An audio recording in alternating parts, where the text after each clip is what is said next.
Welcome. Thank you for taking the space and time to be with us today. My name's Olivia Nathan and I'm one of the co-hosts. Today is about hearing from Emily Aubrey, a disabled disability activist and climate justice advocate who's been committed to this work her whole life, really. This session will be from her personal experience, and I wish to express my gratitude and thanks to her for this. I met Emily 8 months ago in an Extinction Rebellion Regen meeting, and we had an immediate affinity. And then I saw her later on in a police powers meeting where we were discussing how police powers would be affected under COVID. And it was brought to our attention that disability was not made space for in that conversation, and that there was clearly a conflict. So reaching out to Emily afterwards, I spoke with her and it became clear that she had a lot to share. And it was certainly something that I personally hadn't heard much about. And I felt that I shouldn't be the only person hearing this. So we decided to make a talk. And this is the second time that we've run it, because there was high demand, which is wonderful, in order to save her energy, emotional labour and time, so that more people can receive her wisdom, knowledge and emotional experience. As I said, we've come together as individuals, and I'll let Ewan and Emily introduce themselves, but we're also in association with groups including Extinction Rebellion Scotland. We brought this to you because we believe that it is a piece in the puzzle of work in fighting and stepping out of systems of oppression which are infringing on all our freedoms and need tending to in the process of uprooting climate injustice. We believe that ableism is a system that too often has been omitted from the agenda, and that until it is understood and on the agenda, our work on other systems is not wholly tackled, including anti-racism work, anti-sexism, anti-classism work, fighting for feminism, against ageism also, and other systems of oppression. Although originally orientated in our design to people without necessarily much experience of considering issues of disability, in our campaign to bring the blind spot into greater awareness, we believe that we're all at different stages and hope that those further along will gain something from today too.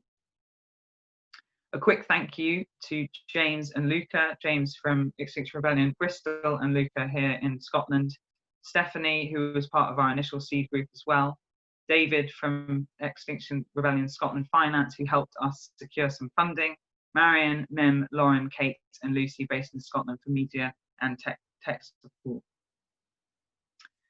So I'm going to pass to you for housekeeping, and I'm going to try and sort out our screen share, which at the moment doesn't seem to be working so well, so I'll just try that. Hi everyone, thanks for that, Olivia. I'm Ewan Tennant. I've been supporting Emily and Olivia in developing this presentation and this content. Firstly, I'd just like to express a real deep gratitude to all of you for engaging with this today, and really especially to Emily and Olivia for all of the work that they've put into this. I'd just like to say that this has been a hugely transformative process for me and my understanding of my own personal conditioning and prejudices, and that's changed massively in the recent weeks working through this. And I'd really just like to invite everybody here to engage with that process. Today, however, I will be playing the role of tech gremlin. If you have any tech issues, fire me a message. I'll do what I can to solve them. If it's an accessibility request, can you speak to Olivia?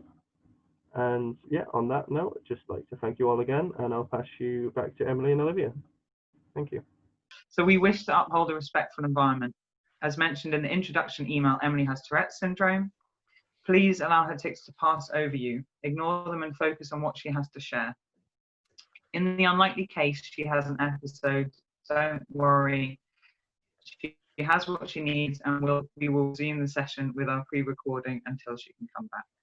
Personal questions about Emily's medical history or her condition are not welcome. You can research that yourself.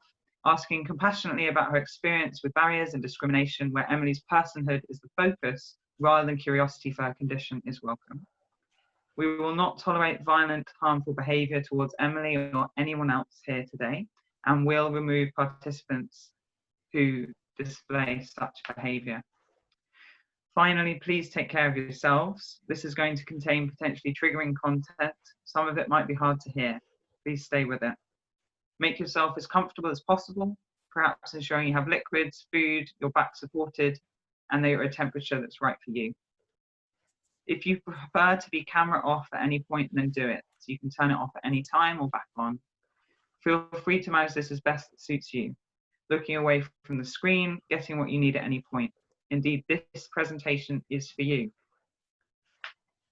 As mentioned, we'll be having a 15-minute break, and that will be close to 6:10. We ask you to bear with the process, to open your mind and heart so to connect mentally and emotionally to what we will be sharing in the interests of transformation. I, Olivia, personally have found engaging with this transformation in the last 3 months spent exploring the topic with Ewan and Emily. I invite you to take what she has to share, as I did, a painful gift from a critical friend. We're going to lock the meeting now, and I'm going to pass you to Emily. Thank you. Thanks, Olivia. And I muted my my mic rather than unmute myself, so I wouldn't have the buckle of begging Ewan to unmute me. So, as a wee little joke to break the ice, I am Emily O'Brien. I am the speaker currently today, and thank you, Olivia and Ewan, for introducing me and doing that that bookend. Now, the little bit about me before we get into the talk is that I am a political activist with over 10 years of experience, and I joined XR because I'm very passionate about climate ecological issues from a very young age, and felt disillusioned because no one's actually taking direct action to make it known. Like, you do protest and then you go home. And the sad problem was that when I got in, there was a lot of rhetoric about accepting everyone, every part of everyone, but when my needs were starting to get known in both my local and the national community of XR, I began to see there was issues with supporting my particular needs and other disabled people, and began to kind of go investigating with that inside of XR.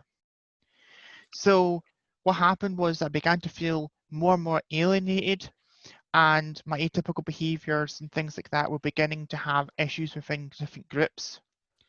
So for me personally, there's been incidents such as what Olivia mentioned, and other incidents both locally and nationally within XR Scotland and XR UK, Zoom meetings, people's assemblies, where I began to realise that it was missing. When we talk about social justice, there was a major part missing. They didn't understand it. There was no understanding about disability as a political thing, or how to deal with disabled people, or myself at all. And that scared me and outraged me, and there was a whole bunch of outrages and things like that. And actually the COVID-19 talk was the talk that introduced me to Ewan and Olivia, and that's what spurred us to make this talk, because I felt it was needed to inform and kind of have a really difficult conversation about this topic and save my own labour without going on to it on a personal to person level. So the aim of today is to really understand what disability means for people like myself and inside the movement, and activists, and understanding the structural oppression, how XR works in past issues and past problems which have been sadly swept under the rug or ignored, or somehow got caught in the system of not being seen as relevant or a one-off or other excuses, and I'll explain that in the second half of other problems as well. To be connected to this issue. Now, what I mean by that is to have empathy and compassion, understanding of where some people like myself maybe get angry or traumatized and have a reaction to structures, systems, behaviors, ways of doing things in XR and the green movement. And it's not an attack.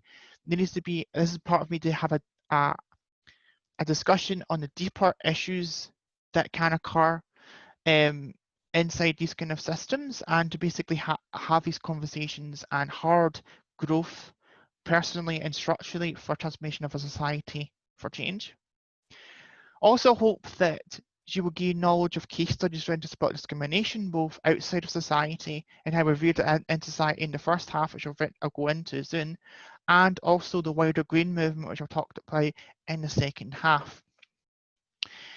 Also, I hope that it'll make you think about disability in a more articulate and more joined up way, rather than, oh, we don't deal with disability, let disabled people deal with it, that disabled charities and organisations deal with it, and have a joined up thinking. And there's going to be a kind of controversial stuff at the end of how we're going to do it, because this one isn't about solutions as such, it's seeing the problems to then people to get mobilised to then deal with the problems. To develop, to think about laughing and having a joke and having like kind of wee bit slight dark sense of humour, because like you saw in the beginning here, I got a better sense of humour, because in this kind of way it's kind of an Anishi quote, if you look in the darkness looks into you, and you've got to way to kind of abate those demons and abate them, or else you know, otherwise there's going to be big major issues. And people go, oh Emily, you're insane. Well, technically I'm certifiable, but that doesn't really matter. That's a bit of a running joke with me and Olivia. And so this is what I'm going to be doing today, is hopefully having these aims met today and not be so serious that we end up like going, eh. So we can't talk about disability unless we define our terms. What is disabled people? Just like when we class someone's race or gender or sexuality, we kind of define what actually are we actually talking about.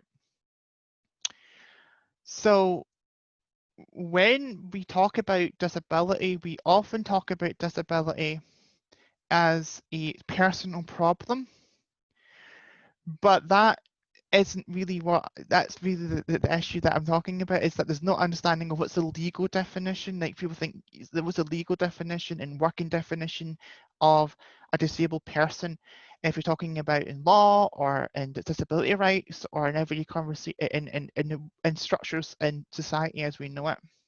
So the definition I'll be using moving forward would be is both the UN and the UK definition. Yes, I skipped a slide by accident, so I'm going to go back to it. Sorry, Olivia. Sorry, I just let my head to go. I'm just going to wrap it up and then go back to it. Sorry, Olivia, that's my fault. You went 2 steps ahead. So basically, the people with disabilities is someone that, which is the UK definition, including those who have long-term physical, mental, intellectual, or sensory impairments, such as people that are deaf, hence the interpreters, people with mental health issues or mental distress, if you prefer, people with MS, Tourette's, autism, and physical disabilities as well, or impairments rather, of, you know, people that have cerebral palsy and the rest. But it talks about the impairment interacting their life as an individual, and it doesn't talk about environmental barriers like UN definition. UN definition talks about the interaction of those impairments to the person and how they affect the person, but also how they affect both the attitudes and access to institutions, shops, and services and other things in daily life, and how those two things interact. Now, sadly, I'll go back one. When we need to ask the question of what do we know about disability? What do you think of when you see me? Now I've given you that definition. What do you think of me as a person when I see that? What concepts, what ideas come to you as a person? And think about maybe the language you've maybe internally or heard from other people talking about disability, the medicalization, how they're broken, how they suffer, how they deal with it, okay? And how you may feel uncomfortable, and there's other questions here, which I'll read out for people that are hard of hearing. How many disabled people do you know personally? How many famous people can you name excluding Stephen Hawking? Because everyone knows Stephen Hawking, even your cat knows Stephen Hawking. How many people are classified as disabled in the UK, and what proportion of them are living in poverty? What's your answer at the end of this part?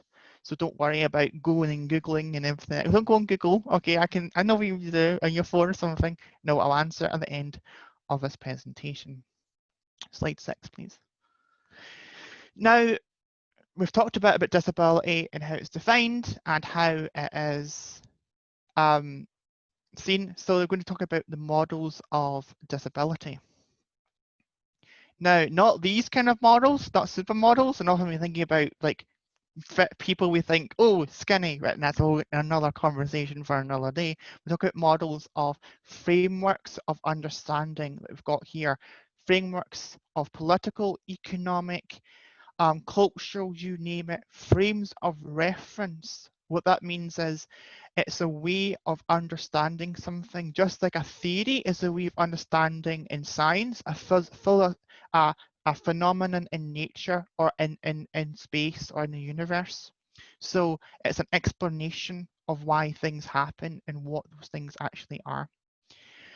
And there's going to be 4 main models I'll be talking about today, which is the eugenics model, which is the beginning of ideas about not just disability, but also everything else that most people fight for here of sexism and racism and everything else. It started to have a solidified cultural and political and ideological framework that was actually working and actually had things in institutions and momentum in society until the eugenics model.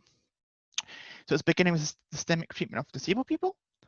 You get the medical model and what that actually entails in terms of understanding disabled people and how it's the most understood model and pervasive and the dominant narrative, if you want to call it that, of disabled people. The charity model, which is a model not many people think of. It's a model of social caring and disempowerment of organisations that basically are supporting the medical model but have a narrative in cultural and moral narrative about disability, which is not by disabled people, but by the non-disabled culture or the culture at large. And lastly, the social model, which is the model made by disabled people for disabled people. And it's a model for activists. It's a model for people that all the social gains that disabled people have had have been under the social model of people fighting back and fighting for rights. And as that model that I'll talk about in the second half of what's actually needed and what the problems actually are. So this is a way where we can actually unpack these models and highlight their inherent inaccuracy and injustice apart from parts of the social model. Now, this is where things get really, really dark. Now, people have heard eugenics here and there, might have a basic understanding of it, but I'm going to go into it today here. So there's going to be talk of like really nasty stuff and medical procedures and stuff like that, just as a heads up. The eugenics model started around about the 1840s or thereabouts, maybe a wee bit later, a wee bit earlier, depending on the scholar you talk to. And the basic core idea and core value system is that undesirable physical and social characteristics, not social, should be bred out of the human race, and that's called eugenics. The eugenics model has language such as, and they were invented actually during this time by these scholars, like eugenics and scientists, normal people, abnormal people, fit, unfit, undeserving, and inferior. Those words were actually in non-common use until right into the mid-19th century. In fact, the word normal and abnormal did not exist until the 1860s. So every time someone says, what is normal? Think to yourself, the eugenicist of propagating that word in the zeitgeist or the spirit, the culture or lexicon and discourse are talking about other people. The eugenics model also had a framework that characterizes disability as we understand it today, or our core traits of what we think of disability today in the narratives in the modern Western world, so it's Europe and America. The base logic theory of eugenics is that people that either fit for capitalism and the current economic social system, or they're unfit and their surplus requirements need to be dealt with in whatever means necessary, and I mean that whatever means necessary. And often to be disregarded as unfit, you need to be seen as genetically inferior. And the theory posits that efforts should be made to decrease all elements of genetic inferiority from the human race until they no longer exist. Now, this is similar to Nazism. Nazism was eugenics, but taken to the nth degree. In fact, the screen on the left is actually from Nazi Germany, right? It's about Reich marks, about how it's basically about all the weight of the working man against the unfit, right? Costing the state 50,000 Reich marks. And on the right, guess where that's from? The London Eugenics Society. Only healthy seed must be sown. Check the seeds of inherited disease and unfitness by eugenics. It was seen as purifying the race. It was doing your civic duty. Sadly, a lot of that ended up in sterilization of people of color, people that are disabled. There was the Mental Deficiency Act, and if you want to read more, Ewan will have source notes. I'm just having a very brief summarization of these, and further reading if you want to, of people would take me off the streets of the 1913 Mental Deficiency Act and lock me up indefinitely. So I would go, maybe someone that myself, someone deaf or something, an example from our deaf audience today, or hard of hearing, you might go and someone see you sign, report you, and then you'd be in an asylum. Your family wouldn't know where you've been, gone off the streets. It was only repealed in the 1950s. Euthanasia, which means a good death.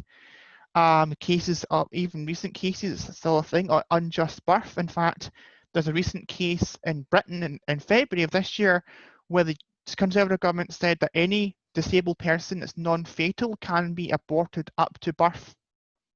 Non-fatal disabilities aborted, no questions asked.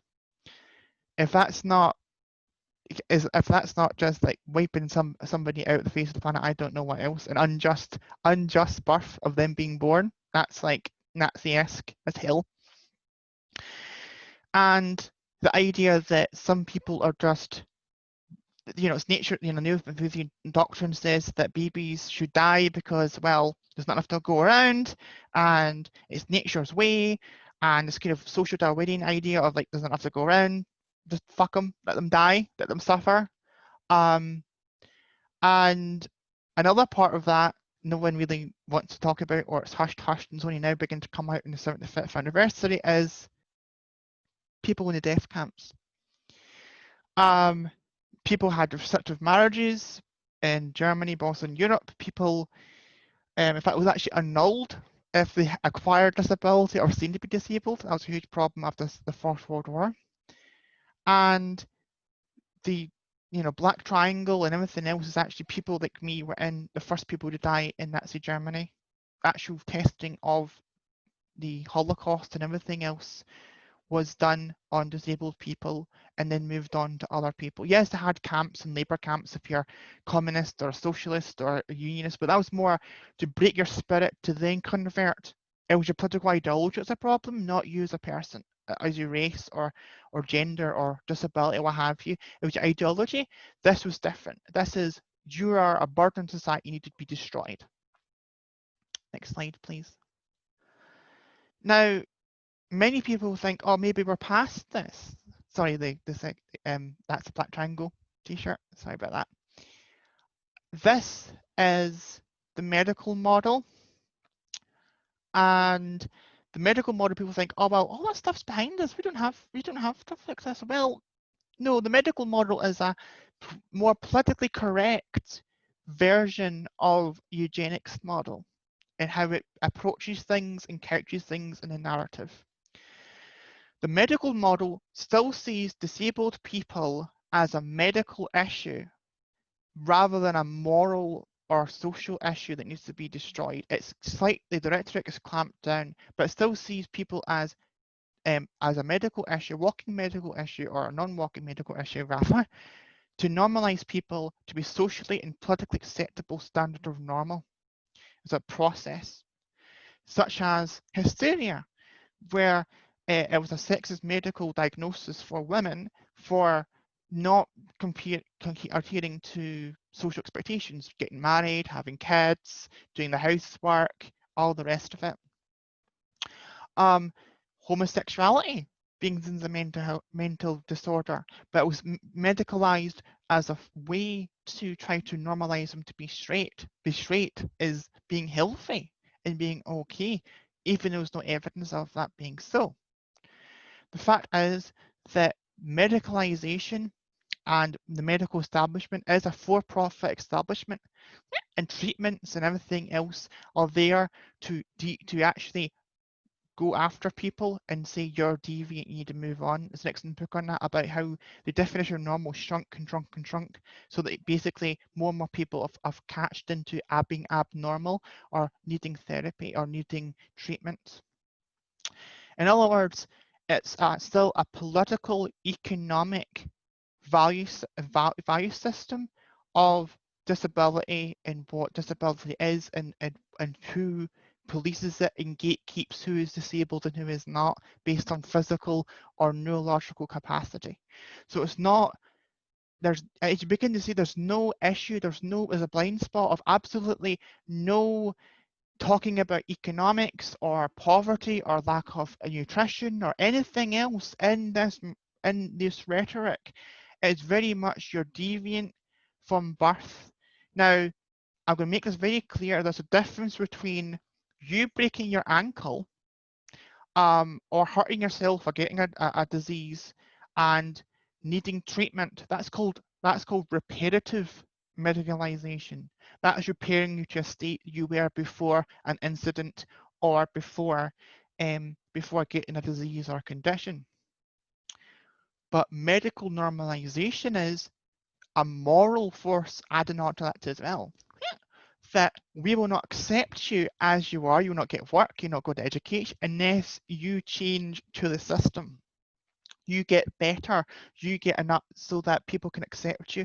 That's why disfigurement is seen as disability, because it's unsightly to society and it's not normal, and you need to have plastic surgery to seem normal rather than accepting it.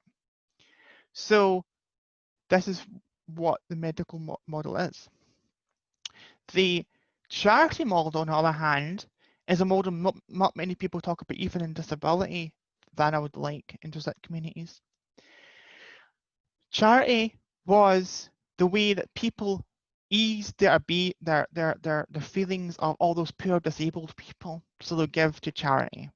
In fact, it was until the late 1950s and 60s, only after the Second World War, where disabled veterans are coming in, did they actually make a proper welfare state that catered to disabled people.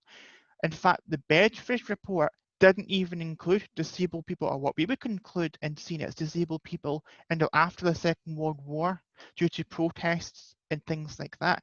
Before that, it was people literally having in chairs, having buckets on their lap and asking for money. That was how you'd survive until the welfare state if you're disabled. But the charity model was more insidious. There's a narrative that we're feeble, we're not empowered, we're broken, that give money to X foundation to find a cure for Y and Z. There's a whole narrative of non-disabled people appropriating disabled people's voices and suffering for power, profit, and their own ends, basically. That doesn't mean that there's some charities that do good things, but the problem is that charities themselves, unless they are run by disabled people for disabled people, they are wrong. It's equivalent to Black Lives Matter or a women's lib organisation being run by men, or every single member of Black Lives Matter being white and rejecting people that are actually black or BME. This is equivalent I have seen in person, have experienced in person and in real life. So when I'm talking about disability. I'm talking about these kind of campaigns. I'm talking about you'd love to walk away from this poster too. Who is that aimed at? It's not aimed at me. It's not aimed at anyone disabled in this room at the moment. It is aimed for non-disabled people to feel sorry and to appease the suffering and everything else that they think that disabled person's going through, or the poor soul. It's for guilt appeasement. It is not for people like me. It's for non-disabled people. And I don't want to rattle on too much on that point. Now, the social model is where we begin to actually really understand and really begin to have a grasp of having a social, political, and economic component added in. Up to this point, it is an individualistic, you're the problem, you're disabled, you're fucked up, all the rest of it. It is your problem, and we've got to deal with you. Society, the only time society comes in is we've got to deal with you. People in the 60s and 70s going, you know what? No, we're not going to deal with that. We're not going to accept that. And they came together and made the social model of disability. The social model is a political tool to explain why people are actually disabled. As you can see here, social barriers such as the environment, such as steps, such as things in the environment that you can't really get past. In fact, dropped curbs were actually done for disabled people. So everything we see drop curbs, think of a disabled person. Inaccessible, buildings not being built right, services not being catered to people, language barriers such as sign language, not being not understanding English natively, communication as well ties into that. There's social attitudes, there's prejudice, stereotyping, discrimination in the workplace, etc. There's organizations like XR and the Green Movement that have there's social barriers there, there's political barriers, structural barriers, we'll touch on in the second part. There's inflexible ways of doing things. There's procedures and practices. And what that means is, for example, before COVID, if someone like myself said, I can't go into school or college or anything like that, they would say, no, we can't do remote learning because X, Y, and Z reason. Now everyone can do it. So it becomes an issue of people not dealing with it. On the bottom hand side here, hopefully you can see it. Sorry, I know for time it's like Olivia. Her impairment is a problem. They should cure her or give her prosthetics, versus the stairs are the problem. You should build a ramp, which is a social model.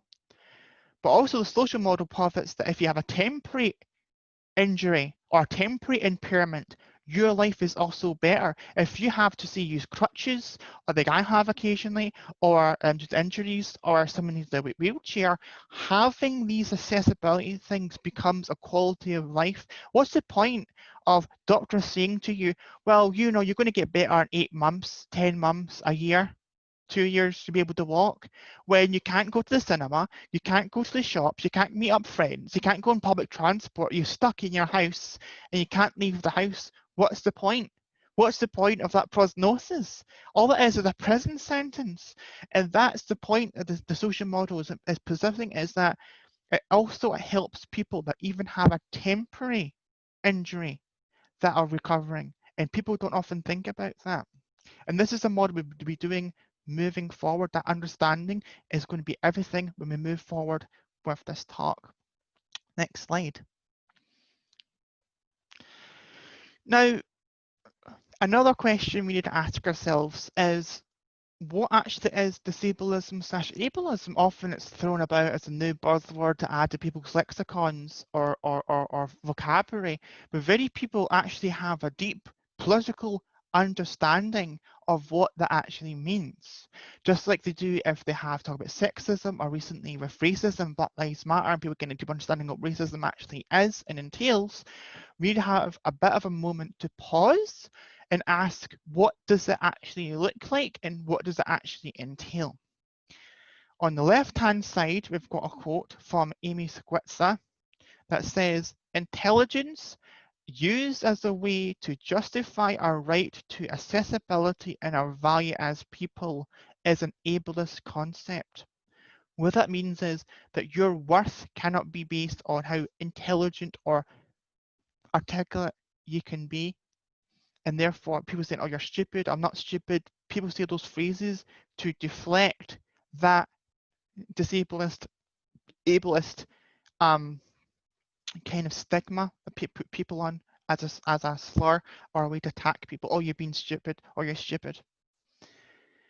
On the right-hand side here, which is one of the best definitions I've actually seen, I'll expand on it, is that ableism or disablism, whichever you prefer, potato, is a system that places value on people's bodies and minds based on the socially constructed ideas of normalcy, intelligence, and excellence. These constructed ideas of normalcy, which we discussed in eugenics, intelligence, and excellence are deeply rooted in anti-blackness, eugenics, and capitalism. This form of systemic oppression leads to people and society determining who is valuable and worthy based on appearance and or their ability to satisfy productive desires to produce, excel, and behave. You do not have to be disabled to experience ableism. What that means is that it's structural, it's a value system, it's a political system, it's an economic system, and then makes behavior of this, of normalcy we just discussed, but also, next slide here, of behavior and seen to be make people comfortable or uncomfortable. What does that mean? It means the disablism is about making people conform, or they get the stick, get the carrot or the stick. And what that will means in terms of everyone experiences ableism or don't need to be disabled to experience ableism, I will do at the end of the second talk. So just hold that and park that. When we talk about narratives, we don't think that disabled people, that there are many narratives to disabled people. Well, there's a few, but they're all basically making us into products. I am not your fucking inspiration, is what my good friend said to me at one day, as we were having a time where we're talking about, people randomly walking up to her because she's in a wheelchair saying, oh my god, that's an inspiration. And she turned around and says, I'm not your fucking inspiration. I'm just trying to go through this automatic door. The fact is that there's a narrative that disabled people are used as a crutch, as a way to be used emotionally and culturally, both in memes on Facebook and Twitter and all the rest of it, to say to non-disabled people, oh look, if those disabled people can do it, what's your excuse? It's a way to poke, prod, and shame non-disabled people by using disabled people's struggles, inverted commas, as a way to really get at them. The fact is that this is what I call disableism or ableism through the back door. I mean, imagine having this quote said at you, which I have in person, something similar to this. Never ignore somebody with a disability. Never know or don't realise how much they can inspire you. How condescending and infantilizing is that? Your excuse is invalid. Oh, really? Oh, really, sunshine? And my personal favourite, which has been said to my face multiple times with a smile that you want to slap off their face, the only disability in life is a bad attitude. Oh, really? Okay, tell that to my friend in a wheelchair that can't get into a job they wanted because it's just full of stairs, and then come back to me. This is not a Cinderella. This is not, we're going to go, oh, and then they magically turn into a ramp. Okay, positive thinking is not going to remove that barrier. I'm also very quickly to make some point that what all this is here, very quickly, is inspiration porn. Past slide. Sorry. You've been into emphatic clicking. That disabled people are commodified as petty objects, and for non-disabled people's emotions, very similar to the charities, what they do. That's where you get that in the media and the narratives. the fact is what you've got is a supercrip, which was that little boy they saw there of, oh, well, you know, if they can do it, you can do it.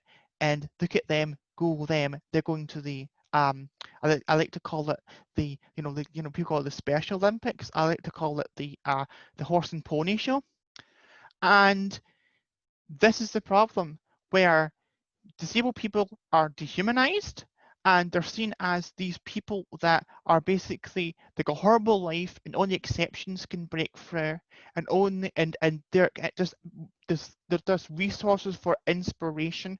That's your relationship from a non-disabled person to a disabled person, is inspiring you with that inspiration to persist and not kill themselves or to give up or what have you, rather than seeing them as whole human beings.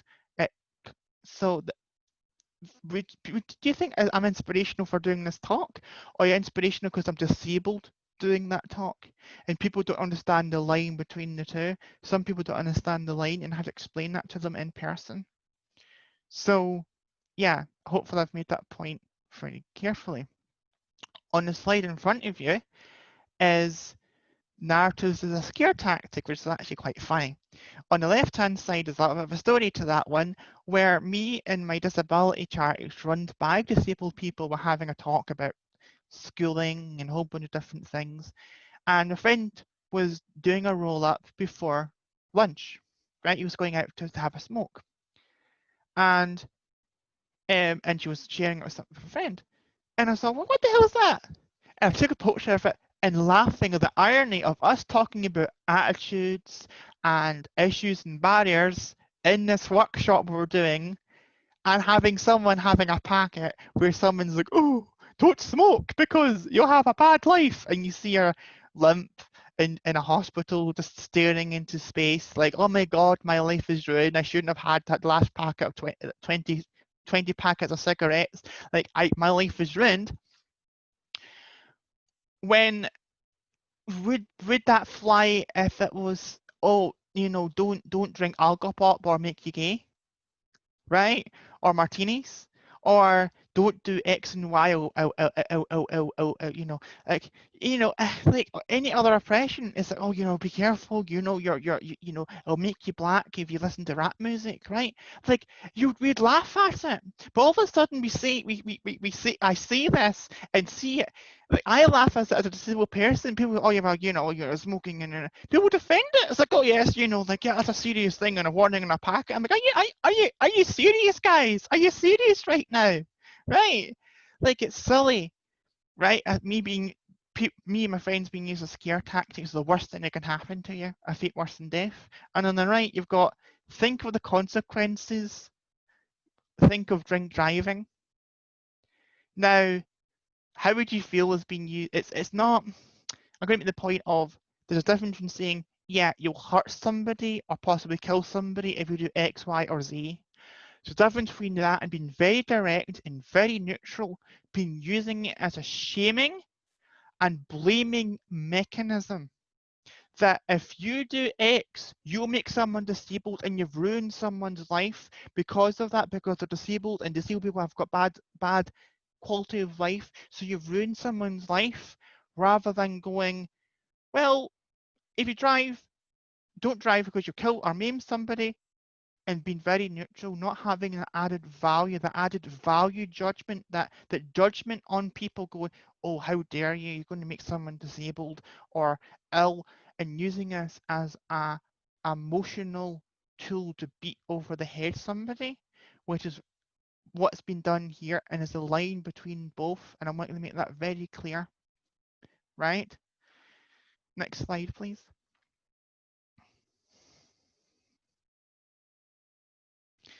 Now, this is something that a lot of people kind of ignore. So, oh, I don't read those newspapers. I ignore things on the front page. Yeah, but these are the same people that got affected for Brexit and a whole bunch of other shit. Okay, so it may or not affect you or people in this room, but there's a huge swath of people, tens of thousands, hundreds of thousands, or more of people that get influenced by this rhetoric and these front pages and these kind of things. So I need to kind of make that here. I'm not saying that you would think this, but maybe you might think parts of that. For example, the Daily Mail saying 75% are faking, which is false. Even the DWP said it's false. And we've actually got a report by The Guardian which reports the DWP, as the Department for Work and Pensions, own statistics, which is more closer to 0.5 to 0.3%. Right? And this is a targeting, same with benefit thieves and everything else. But the rhetoric is a thin red line between that and the one on the right of Nazi Germany saying that we're a cost to the state, we're a cost to society, that people like us shouldn't exist, we should just be eliminated, which is eugenics. And it can very quickly flip from there's too many people in sickness benefits, too many people claiming this and that, and the next thing, boff. And it has been used.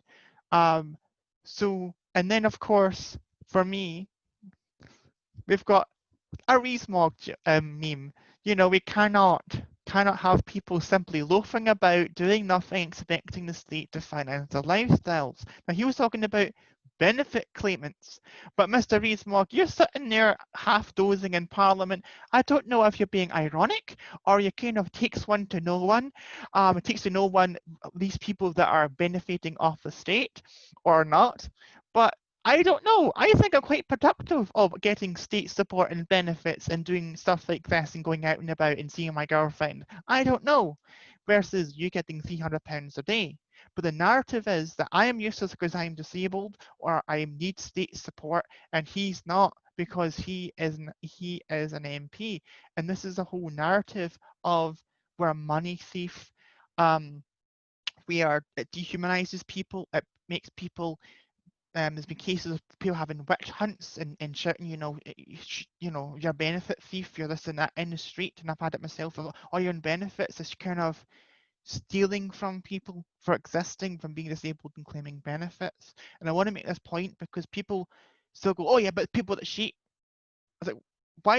It doesn't affect your life. Why should you care? Why should you care? Why are you not caring about Amazon not paying its bill or anything else? This is the kind of moral outrage which is targeted at disabled people, and I'll explain later on as we further this part of the talk. Now, with all things considered, with all the nastiness and all the stuff of eugenics and over-medicalization and everything else, it's like, must be a bleak picture out there. But no, us disabled people, and many people can attest that in the chat and in the meeting right now, we're tough bastards or bitches, whatever you prefer.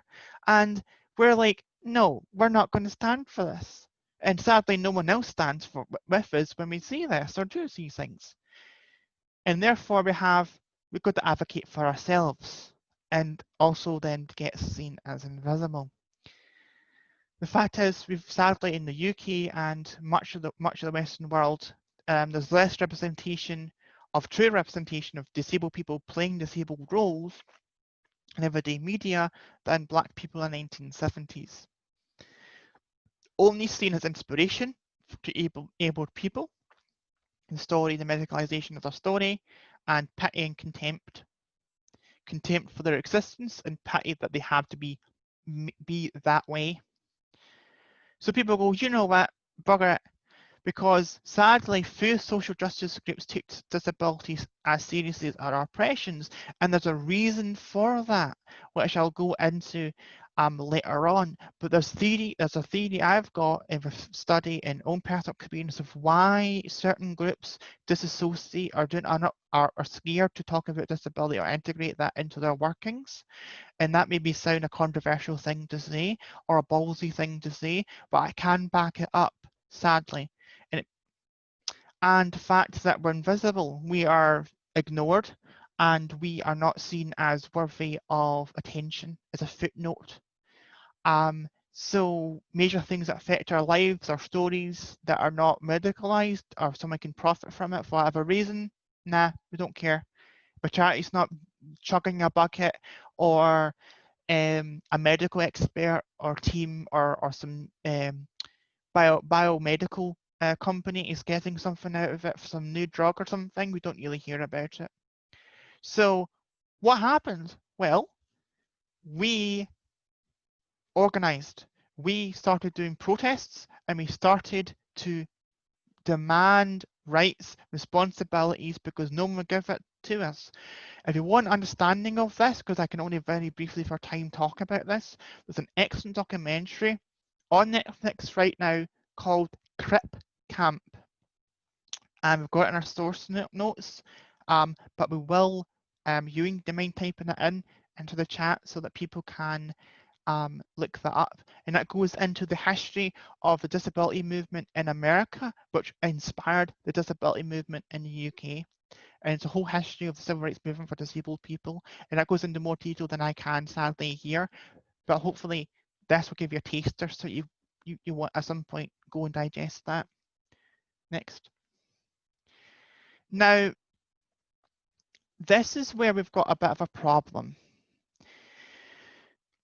With everything I've just discussed of eugenics, of the medical model, charities, bias, all the uphill struggles, the general environment and hostile environment for I would say at least 200 years, but intensified in recent decades with the Tories and a wee bit of Labour, we need to understand that it's made an environment where when COVID-19 came along, it was just a storm.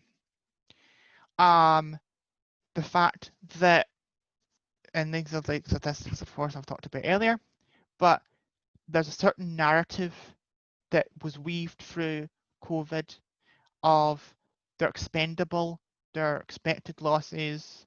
They went from vulnerable people, they went from underlying conditions to vulnerable people and erased. The fact is that the Office of National Statistics recently put out numbers that said that about over 2/3 actually of all the deaths that are currently confirmed for COVID-19 are people that are disabled, not disabled and elderly, like over 75, disabled between the ages of 9 and 65 who had a physical impairment or other impairments that would make them die directly, as in from COVID, or due to neglect due to responses to COVID, like starving to death or discrimination, getting services, or even denied treatment. And what scares me is it's not been in the media of that death. It's been seen as, well, it's to be expected when a disease goes through. And this is the conversation that I feel is a problem, because this is a microcosm of society. I'm just very quickly going to say that 84% of disabilities are acquired, and there have been new studies coming out that people that get COVID-19 often have neurological conditions, lung conditions, and the rest of it. And yet there's not been a discussion yet of how people will cope if they catch it and have to deal with the medical system, have to deal with everything I discussed. And this is the point I'm trying to make, is that disability is not something out there. Anyone can be disabled, and therefore it's in my interest and everyone's interest, either by aging or by getting a condition like COVID-19 to make things accessible. And also when already in the UK, 1 in 6 people have some kind of condition classed under the Equality Act, which makes them actually have an impairment and even being eligible for benefits. In the UK, that is over 12 million people. That's over almost the population of London, and yet the whole society is ignoring them. Imagine ignoring London forevermore, London and a wee bit of Manchester. And this is the point I'm trying to make. And this point would become more clear as we go on the second slide in terms it relates to environmental movement. Now I'm going to put it back to Olivia, and hopefully she can unmute this time. And hopefully sorry for the beginning where we had issues with the slides. I do apologise for that. So let's just see, that worked perfect. So we're going to go for a break for 15 minutes now, and we've got the timer here. So that will be the countdown for you, and we hope to come back at 25 past to dive straight into the second half. And we've got some self-reflection questions. The last time we ran this session, we did breakout rooms so that people could be seen and heard. But this time we'd like you just to reflect for yourself if you've got the headspace. otherwise take them away with you. So whether you identify as disabled or not, thinking about how the background that Emily's given kind of is influencing your thinking. Think about an honest, ugly thought that you've had as a result of your negative conditioning around disability. How do you think differently about disability and disabled people compared to how you relate to other marginalised or oppressed groups and issues? And how would you feel if you were to become disabled in a way that you're currently not identified as being disabled tomorrow from COVID-19 or anything else? We're not going to be asking you for the answers for these questions. It purely is a personal reflection to see if your meta mind can kind of key into what are you thinking. So now we'll go for a break and we'll see you back at 25 past. Thank you.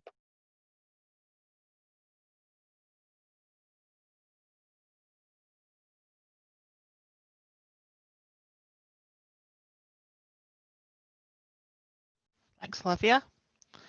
Hope your break was good.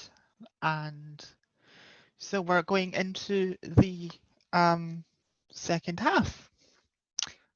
And so we talked about, we've got like a basic crash course, and sorry that people in the chat that had questions or things, I couldn't go into it because we had 5 minutes of, we have an issue in the beginning, sorting things out. So I would have gone into that, the DNRs and all that stuff in COVID-19. So it is in the source notes. I did talk about it in the last time. So I'm sorry if you felt that I missed it. I just didn't have time to go into that detail.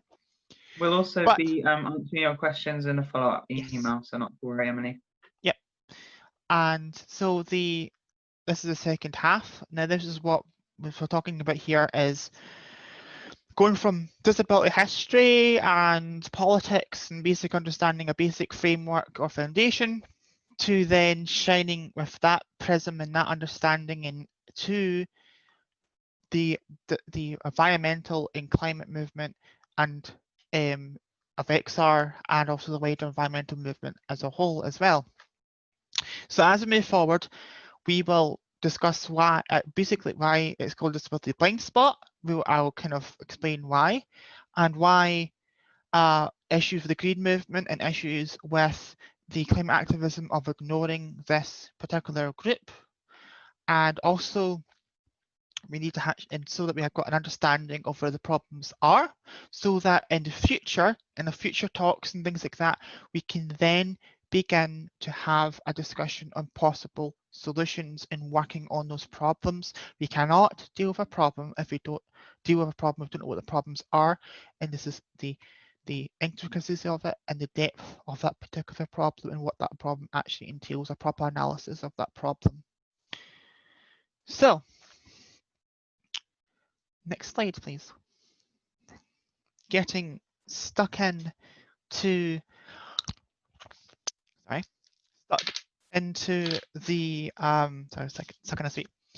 into the beginning of this talk, of talking about the narratives that is often given in the environmental and green movements as a whole when disability is brought up around natural disasters. Now, on the left-hand side, this is an article which we've got in the source notes if you want to read the whole article from Vogue, which is an excellent article. Disabled people cannot be seen as expected losses in the climate and ecological collapse, and I emphasis on, I put on that. Now, the problem we've got with this is that people reject that as, oh, well, you're not expected losses, but there is that in private circles. For example, when this woman talked to her colleague about it, there was a quote in the article where she's talking about natural disasters affecting disabled people, for example. So as meanwhile, talking about climate destruction and everything else, and she went into detail about it. And after discussion about it in natural disasters, a colleague of mine threw up his hands and said, "It's terrible," he told me, "but what can you do? Some people aren't going to make it."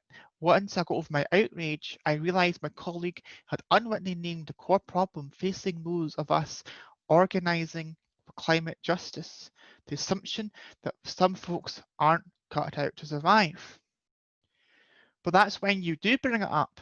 What did she bring up? What thing did you bring up? Well, the fact that 155,000 people in Katrina got killed and that were disabled and impaired.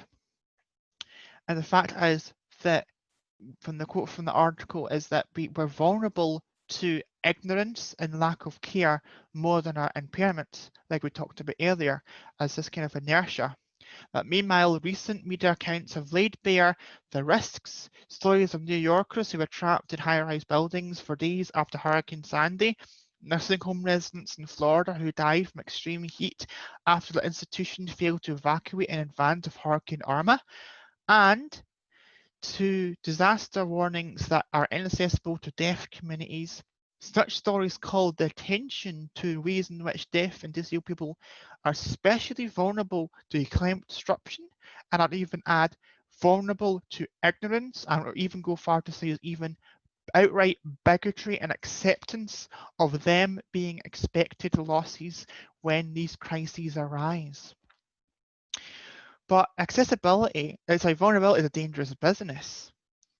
So for me personally, and when we talk about Hurricane Katrina, and I'm going to talk about it here a bit more, where people that were visually and physically impairments and learning difficulties, half of the deaths in Hurricane Katrina were people over the age of 75, and most of them were people who had disabilities or health conditions. And yet, I stumbled upon this only 3 weeks ago. I stumbled upon this. So even someone as well versed as me stumbled upon a Forbes article talking about this. So there's a bit of a problem here of ignorance and things not getting into the zeitgeist about these particular problems. But it sadly doesn't end there. Next slide, please. Sadly, even when it's not an op-ed or it's not an opinion piece, when it is the UN climate resolution for and environmental climate program, when they have assembly and talk about this and have a report about disabled people, that roughly this time last year, yet there is silence. I've looked for Greenpeace and others. There was not really that much coverage. Only people, from what I can see, covering it in detail, not in a footnote or something that get passed on, and if you blink, you'll miss it moment kind of thing, was things such as civil rights movements, ones about rights or disability. Everything else was, if it mentioned it, it'd be a little link or a sentence if it was there at all. But let's go into it. Let's go into what the UN actually said. The UN, not an op-ed, not an opinion piece, not something on The Guardian, an actual national degree and national report on disability, a world first on disability and how disability affects people during climate and what needs to be done, right? And yet, how come a disabled person in the west coast of Scotland doing a talk today is the way in which you are learning about this? That's the question. Understand this. So, according to the environmental program, the actual program and the report, disabled people are disproportionately disadvantaged by climate change. They highlighted 3 issues and outcomes that could be devastating to disabled people, which I briefly discussed in the last slide. Disabled populations will most likely have limited access to knowledge, resources and services to expectedly respond to environmental change. We're seeing this with COVID-19, of things that have been accessible, clear guidance, etc. So it's already got a mirror of a crisis happening in the UK already, as an example where we can actually take examples from. Number 2, compromised health makes disabled people more vulnerable to extreme climate events, ecosystem climate, service loss, or infectious diseases. And the 3rd one, those with disabilities are more likely to have difficulties during required evacuations or migrations. In other words, in the United Nations survey of disabled people and organisations to build the report, and we've got links to the report in the source notes, the full PDF, but this is just a highlight. a high proportion of disabled people were found to be either injured or die during natural disasters.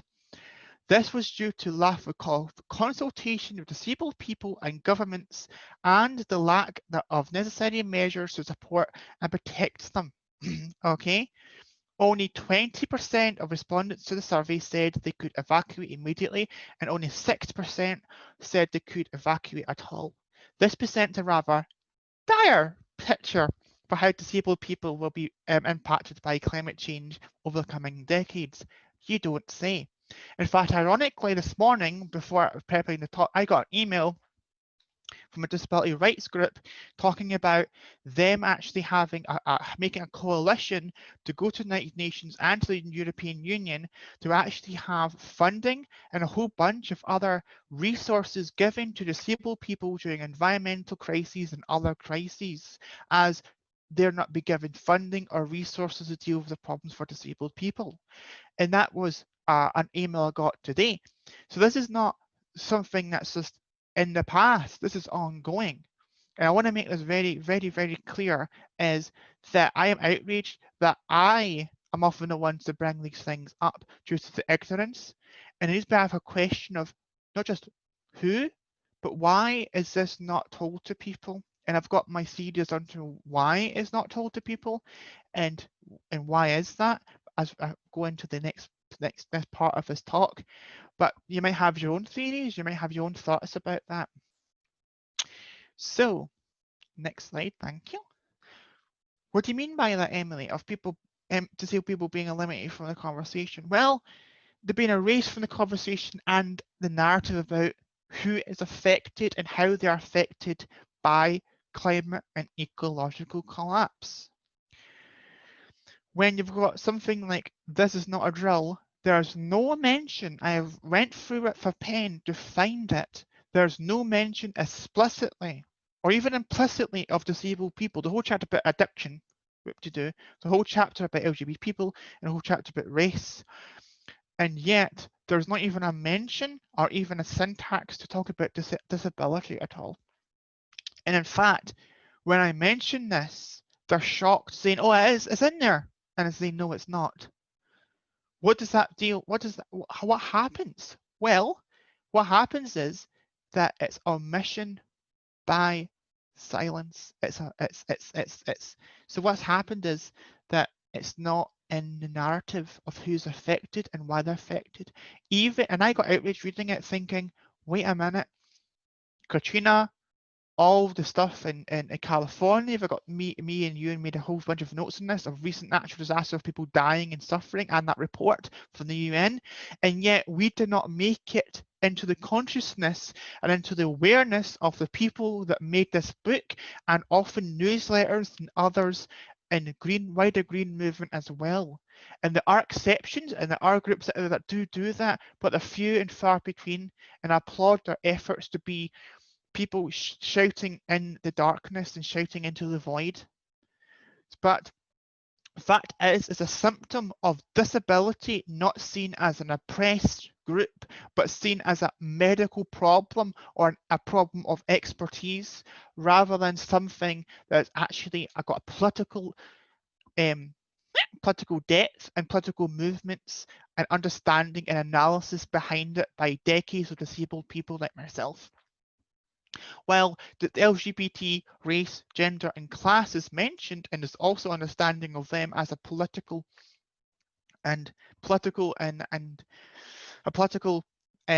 movement, and got understanding of the politics of those groups, disabled people are not.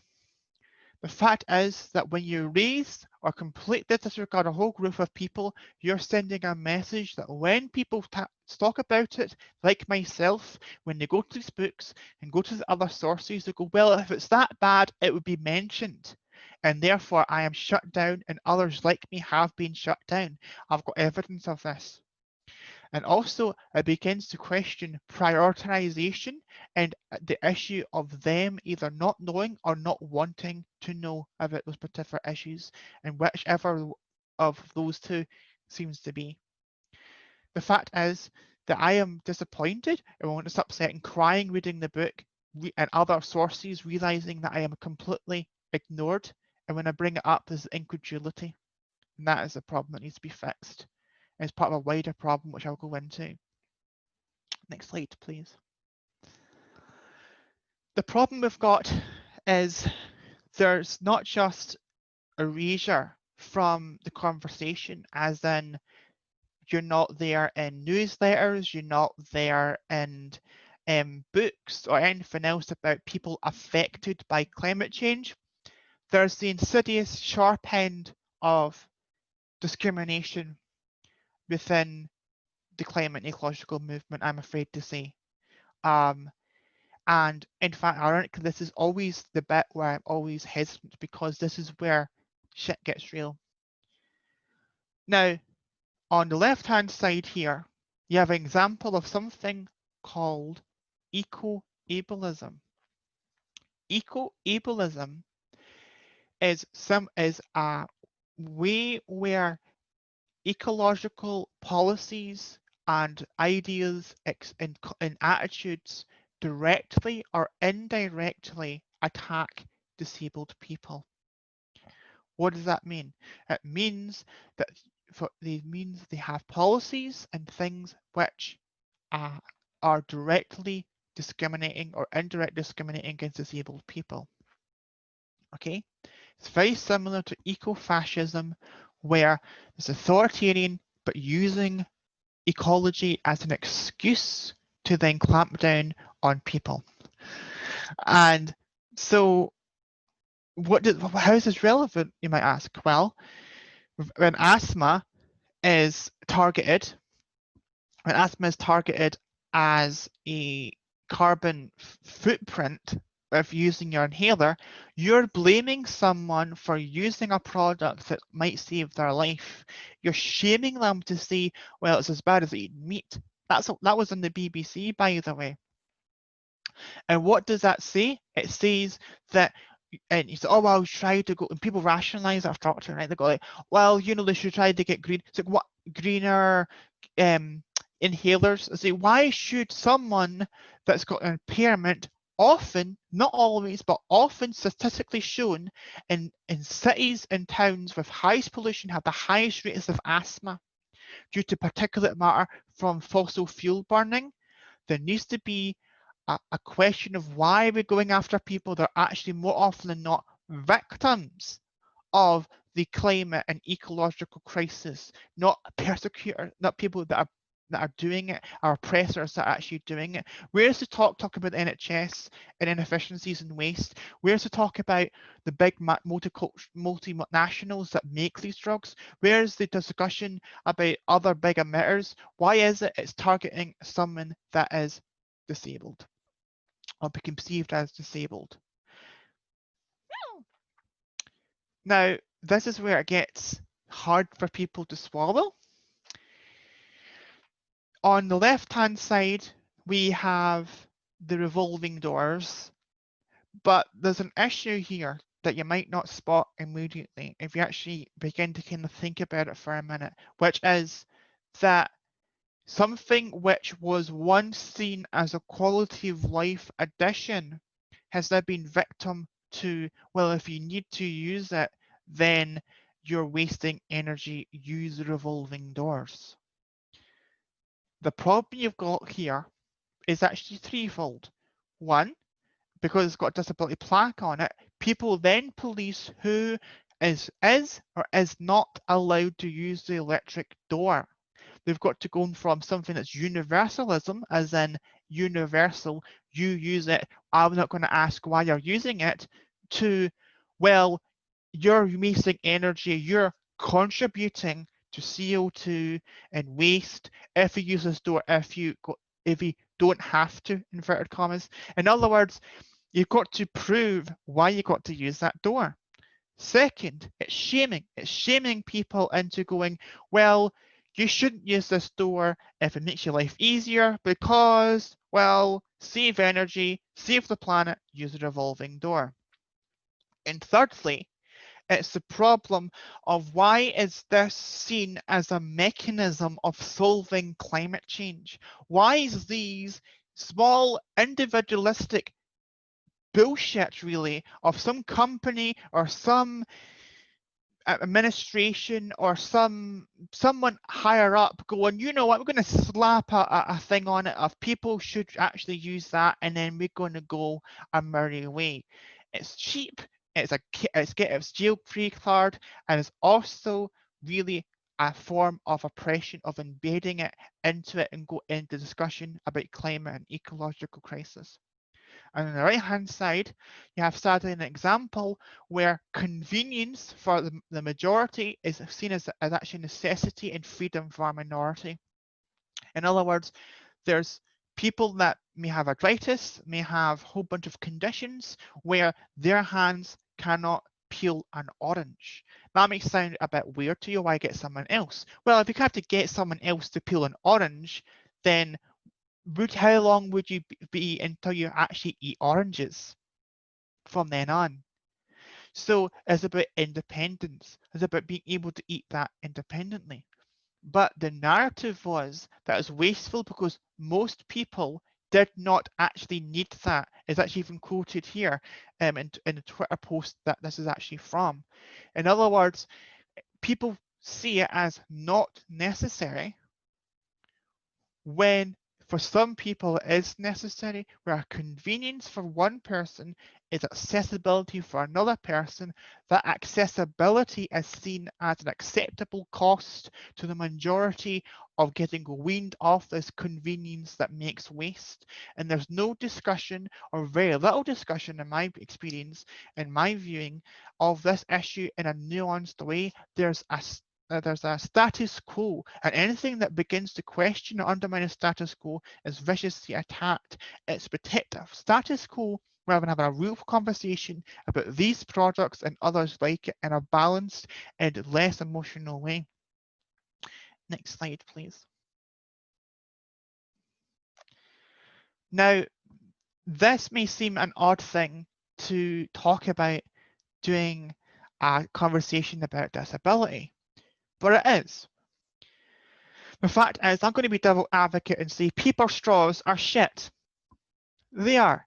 I'm also going to say that the whole straw ban issue is an issue when disabled people talk about it, we get shut down, we get harassed online and off, we get policed for asking for a plastic straw, and other issues of policing who is and isn't allowed a plastic straw to go out. This is another example of where a convenience for everyone else and a necessity for a minority, the majority goes, we're going to ban it and fuck the minority. It's a status quo obsession of performative environmentalism rather than real environmentalism, of having a balanced view of saying, yes, we need less straws, but who needs them, and have a universal access to them without begging and pleading and showing you need the straw. What do you mean by that anyway, you might say? Well, I have friends that need this to live. They've got issues, and because it's sterile, you use it once and throw it away. There's not bacterial infection. There's not, because of a plastic straw, there's not risk of breakages if it's a glass straw, a wooden straw, etc., and impaling and injury. In other words, to remove straws and have a complete ban without discussion of the nuance of that issue is actually active eco-ableism and discrimination against disabled people. I have friends who have tens of thousands of straws waiting for the European and in British straw ban because he cannot go out unless he's got those straws, and once those straws are gone, he needs to think about what his options actually are. And you think of being hyperbolic or blowing things out of proportion or have a bone to pick or an axe to grind? No. When people in Canada objected and said there should be special concessions and there should be discussion of how to affect disabled people and people in hospitals, they took the advice and then dumped it. It was not taken into, and we've got that in my source notes. And there's people in hospital dying due to infections and other issues due to lack of straws because the straw ban came first. The performative environmentalism came first. It's about privilege of you not needing it, overriding the unprivileged of needing it to survive. And it's mob rule in its worst form. Next slide, please. This is the tail end, the extreme end of the wedge of where it leads. This is not an isolated issue. People have made comments about, oh, well, you know, it's an isolated case of one person. No. There's cases of injury and death throughout Europe and America of metal straws, plastic straws, and others with people with medical conditions because they physiologically either or financially cannot afford to get other straws. My friend had to get a special plastic straw for him. So that was £80. Who can afford £80 to afford to eat and drink like everyone else, right? Who can afford that out of pocket? And it gets lost and stolen in import taxes.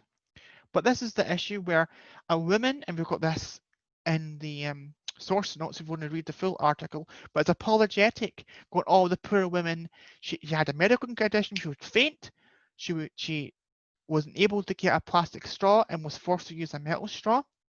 The metal straw went through her eye, killed her instantly when she fainted. In the way it's talked about in the media like this, there's two sides. There's people that want to get disabled voices and have a nuanced debate and actually debunk the status quo and this performative environmentalism. And then there's the ones on the other side that are defending it as an unfortunate accident and using their bigotry and bias against disabled people is seen as a nuisance of environmental progress, of progress going forward. And the issue I've got is that when I ring this up, it's such an emotional issue, an emotionally invested issue. We can't have a calm, collected discussion of why these are issues and why we can all work together to both reduce waste and have people's needs met that are disabled without accidents and death and maiming of disabled people like this woman here. The fact is that and this is the problem I've got, and I'm sorry to kind of drill this in, but I felt that it's necessary to make it clear that I'm not out to attack people that are straw banning. I'm out against people that are making a narrative that no one is hurt when straw bans are happening. No one is affected by the straw ban. It's a useless utensil and it can easily be banned without any complications, and then entrenching that particular point of view. That is what I'm against. Next slide, please. Oh, sorry, you're on the slide already. Thanks, Olivia. Now, we come to quite an intense and an emotional thing, both for me and others that deal with this particular issue, which is police violence. Now, a lot of us may know in this group, and I'm sure many people here are very politically conscious and things like that, may know about police violence for minorities such as BMA people, immigrants, asylum seekers, etc. But sadly, a lot of that knowledge about how disabled people are treated by the police and when protesting and their rights getting trampled is sadly being missed. And I don't blame you. I don't shut you down. Don't shut you down. I don't, shame you or blame you or anything else. But I feel that it's my responsibility to show you this so that in future protests can be more reasonable and protected. The fact is, when I brought things like this up, real cases of this is done in Manchester during the anti-fracking protests, and we also have that in the notes if you want to have further reading in other cases in the UK of police discrimination, such as the DWP, sending that information off to and the police, and then getting your benefits cut into financial issues, and they got physically abused and coming to that, and they were actually targeted, and this was in 2017, and had to have an entire investigation by the Greater Manchester Police dealt with it. The fact is that when I brought this up around about this time last year of police liaison in Scotland, sadly, because of time restraints and things like that, I couldn't get in. But the problem was when I raised it, people thought I was doing whataboutism, as in my particular agenda getting injected into the wider discussion rather than having real valid concerns based on evidence and based on actual real experience, both personally with friends that have been to protests such as from Disabled People Against Cuts and other disabled activists who have actually experienced this discrimination, or actually even say bigotry and suppression by the police. In other words, if you're disabled in the UK, you have no right to protest. In other words, with the DWP, the police brutality and everything else, you have no legal right to protest in the UK without ramifications or threat of ramifications. And this will come clear as an ultimate case in point which swept under the carpet. October 2019. I'm not here to blame people, but there are some people that I lay the feet of responsibility, and I lay in the feet of them knowing about certain aspects of this and covering it up, which I'll talk about a wee bit later. But for now, for those that do not know, and I ask yourself why you do not know about this when it was on the media, when it was everything else, and yet there was not an official statement of XR to take account of what happened and protect disabled rebels that went down, not random people that happen to be disabled in protest with us, people that have been here since April. In fact, even March or February of last year, one of the first working groups. And I want to make it very clear that what happened here is not an isolated incident. The fact is that these pics are problems of confiscation of our kit, but also the beginning of a suppression that is one of the worst cases ever seen in British history, apart from the 1990s when we were fighting for the Disability Rights Act. In the middle, we have my good friend Nikki and a couple other friends, which I'm kind of scared to kind of name, but there's Angela as well, who's a DPAC member as well. And this is after the raid a week before they took our stuff as well. The most of that, 2/3 of that was our stuff. We've begged, pleaded, and basically had to hit our head against a brick wall to get it to happen and to be accessible as possible for disabled people. And then they illegally took it, and we had a peaceful protest outside Scotland Yard. They Section 14'd my friend and everyone there for an illegal protest when it was quiet and peaceful.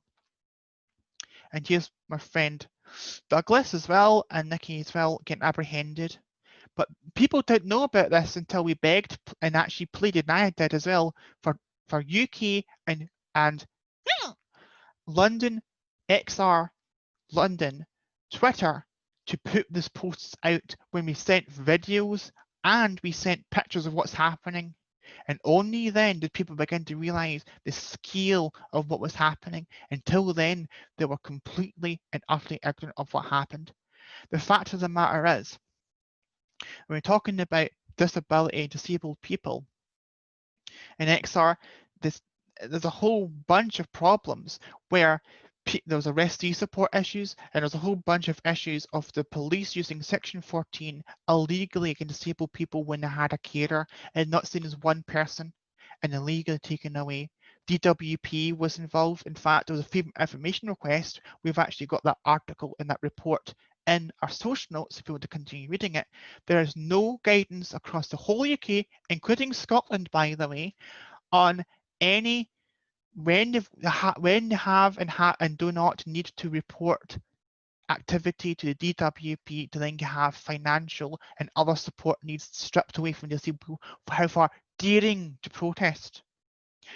And also, of course, there's also issues of confiscation of personal items, canes, wheelchairs, and the like for personal use, and issues of abuse inside when they were arrested and in the court system. And yet the only people that I personally know about that was the legal team, and there was a blockage and there was issues with the media and messaging team and certain members blocking a full statement of what actually happened and having a full accountable statement of what happened to disabled rebels and defending disabled rebels. And I have resentment where they have no statement to date about what happened and apologies and making amends, and yet they are willing to put out statements for other minorities and other groups when the political winds blow that way.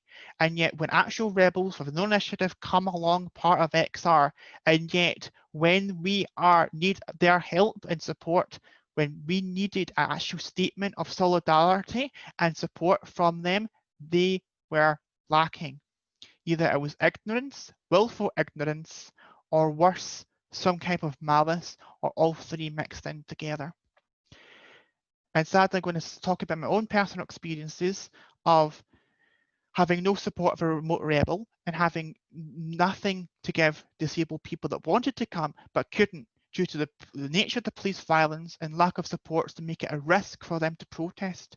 This is not a simple, oh, there's only 10 people coming out disabled, which is actually an invalid argument of the whole numbers game.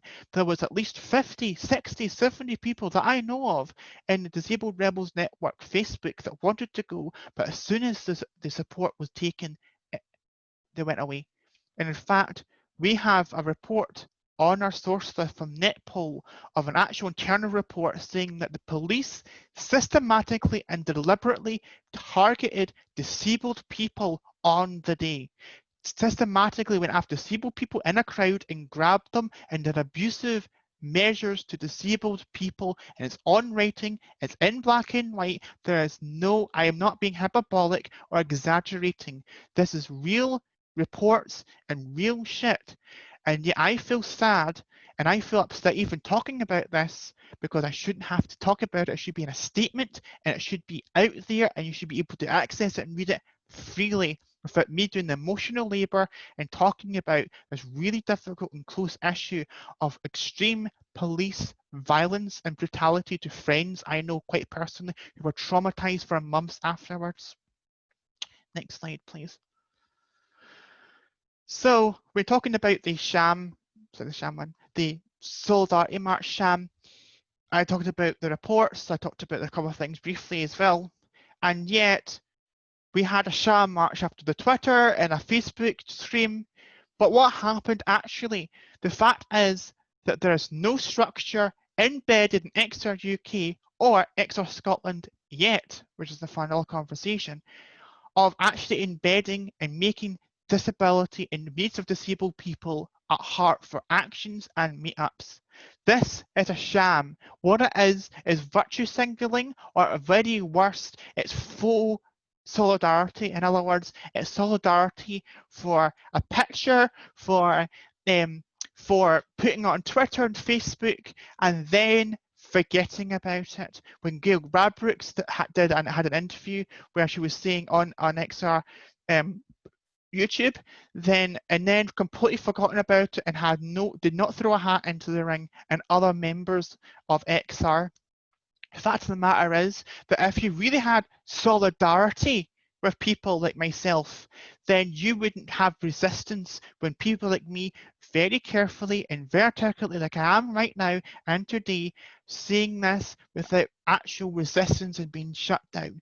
You would say, right, I hear you, let's deal with it, rather than a situational issue of going, oh, look at the poor disabled people. We're going to have a protest and feel good about ourselves. Goody, goody, look at me, and then forget about us the next day. The fact of the matter is, I don't want that. I want you and everyone watching today to be inspired by what I'm saying and begin to have, with the next talk and other series of talks, begin to have infrastructure and begin to have conversations about how we really include disabled people and protect them when shit happens to them, rather than abandoning them and having no support from legal team, or having to only have the legal team and no support from police liaison and other systems within XR, and being left to fend for themselves. That is what I mean when I say that XR in its current configuration is disableist.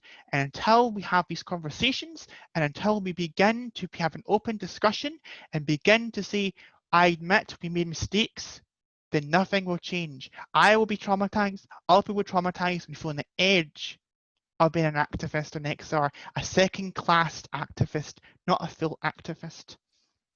Next slide, please. So I have theories as to why this is. Theories of political and accept everyone, every part of everyone. But Olivia, just back one. Thank you. That's fine. I know when you click it, it can go twice over.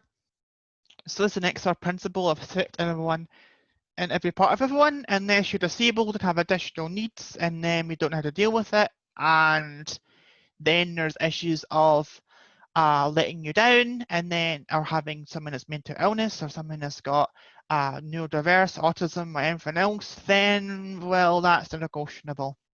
In my personal experience and experience of people that I know personally, both locally and nationally, and I wish it wasn't, but we need to accept the reality of the situation to then make it not the situation. But this is part of a wider problem. That is just rhetoric. The fact of the matter is there's something deeper going on when the social justice themes and also the wider green movement, which I'll conduct in the next couple of slides, something much more perverse than ignorance or even petty bigotry against disabled people. There's something much, much deeper and much and more embedded, than pardon the pun, of the actual issues we're going to talk about. In other words, when we say we welcome everybody, it should be unconditional if you have a disability or special needs or additional needs. Not, well, you can come, but if you're not seen as useful in a utilitarian way, we're going to drop you like a hot pebble. The fact of the matter is that I have gone to meetings, been to other places where I felt unwelcome, where parts of me were not accepted, and I had to conform, even people that known me for a long time. Not because I had anything, anything to the prejudice or anything else. Yes, I might have some bias or some ideations that may be wrong or not complete, but more me as a person and something innate to me. And that is part of a wider problem which you're going to go into there, of the mechanism, the underlying values that's part of that. Next slide, please. This is where things get kind of interesting. This explains, in my view, why when I talk about this in supposed, justice and solidarity spaces, social justice spaces, and the rest of it, when you talk about intersectionality, there's an issue where that intersection is the focus, which is a good focus. For example, like myself being lesbian and a disabled person, and other parts of my personhood, but it does not begin to assess the wider social political structures and the root or the origin of these oppressions and of these mindsets. And that may be a whole bowl to say that actually ableism appears in both my scholarly work and in my work of having other oppressions attached to me is the core, or rather the root, the origin point in eugenics thinking of repression today. In other words, making me the low of the low in the hierarchy of who is valuable and who is not. In other words, I believe that all oppressions in the modern era have a root in ableism and othering those in power to gain more by oppressing and taking. What do I mean by that? Well, part of this is fed by an article I read called about embedded ableism, called basically rolling lines paraphrasing, saying that ableism is part of every oppression, and also a book called Disability and Politics and Theory, in the last two chapters. It appears that the environmental movement, when they talk about people of gender or they talk about race, they talk about it as a siloed problem. Even those who talk about intersectionality, many sadly still have a surface association or surface understanding of those problems. The fact of the matter is that disability has a whole bunch of things attached to it, such as the medical model and eugenics. In other words, anything biological, biomedical in nature in reference to discriminating and being bigoted against another minority is ableism. You're not able to do X and Y because you're a woman, and because of this biological reason which disables you. In other words, that there's a problem of people not understanding this particular problem of when it's biomedical is a problem, such as I talked about homosexuality, but no one actually asks why was it actually seen as a medical problem? It's an elite issue. And also forgot to mention what is an embedded oppression. Well, is when one ideology or one particular value system or framework is embedded as a core component or one of the core components of another, such as sexism being a part of homophobia. The fact of the matter is that when we talk about disability, there's many case studies where I can see where the same rhetoric, in fact, even the same tools are used to oppress my brothers and sisters in, for example, the BME community. This is an excellent book, sadly I could only get it in Kindle. The hard copies were sold out everywhere. It's called The Protest Psychosis, How Schizophrenia Became a Black Disease. Fascinating. In other words, in the 1950s and 60s, when the Black radical movement and everything else was beginning to happen, the political establishment fashioned and chose who was therefore seen as abnormal again. And they chose people in the Black Panthers and others to see they've got schizophrenia, but only a Black person with schizophrenia who is delusional, hallucinating, having conspiracy theories about people that are white oppressing them and going after them, and having this vast conspiracy of white power and white privilege and white supremacy, and other mechanisms and rhetoric that they would have used against them. And many were institutionalized even right into the 70s and 80s until they were actually released and de-diagnosed or seen as falsely diagnosed, falsely, yes, thanks for that technical term, this admission, diagnosed as having schizophrenia. That's an example of ableism and mental illness being used as a tool of oppression in another group, of being seen as disabled again. There's also an issue of different oppressions being seen as separate, where one wants to run away and under the yoke of being seen as mentally ill or disabled, like the LGBT community, the Black community I just mentioned, and others, and even women feminists saying that we are not fragile, we are not this and that, as actually trying to debunk the medical explanation of why women are inferior, rather than asking why are they actually medicalized and that political tool used against them.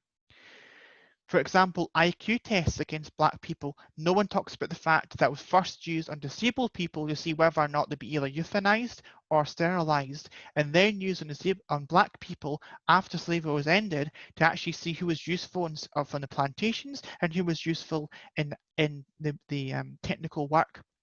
In other words, we need to understand that there's a core thread that runs through all of this, which is at one point in time, all these oppressions were under one umbrella, and everyone else has made a conscious or even subconscious effort to disassociate from disability in order to gain privilege, not accessibility and not equality, but rather to end their shame and stigma for one group at expense of disabled people getting further and further stigmatized, abused, and neglected by the wider movement, and in fact not even willing to go on marches of disabled people due to fear and due to that stigma, and that's the case for many people today.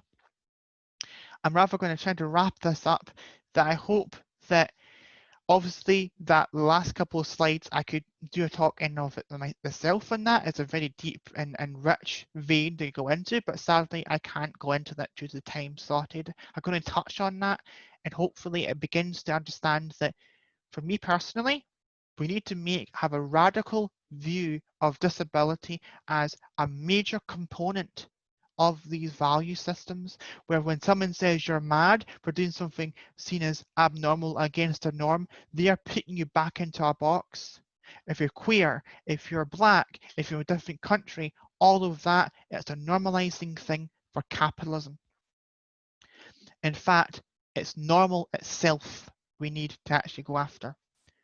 And then And basically, for me, I hope that the issue of seeing disabled people throughout history in the inertia and the value systems in society, and how the environmental movement has absorbed this uncritically until now, with hopefully my talks and other disabled people rising up and saying that if we really serious about intersectionality, it should not actually be a bigger shock of me talking about oppressions genuinely both ideologically, culturally and historically being linked and having a history together, and only recently being pulled under by activism in order to gain privilege I just mentioned. In other words, we're all in it together. I want solidarity. I want friends and colleagues who are in BME when I'm doing a protest or rally against benefit issues, or of DPAC or other or my other disability activist stuff, to say, Emily, I'm going to join you, and for me to feel safe due to my Tourette's neurological shit, to people to go, you know what, we don't care if you accidentally see a cuss word at us or something like that that may trigger us. We're going to defend your right to be here and to have solidarity and not pick and choose due to extreme respectability politics. And that's what I want to see in XR, of no one left behind, or even in the environmental movement, no one left behind, no special treatment of one group for another for political purposes or because it suits people, like doing tweets because Black Lives Matter is hot at the moment, but genuine solidarity of everyone and every part of everyone in the movement and in the wider environmental movement.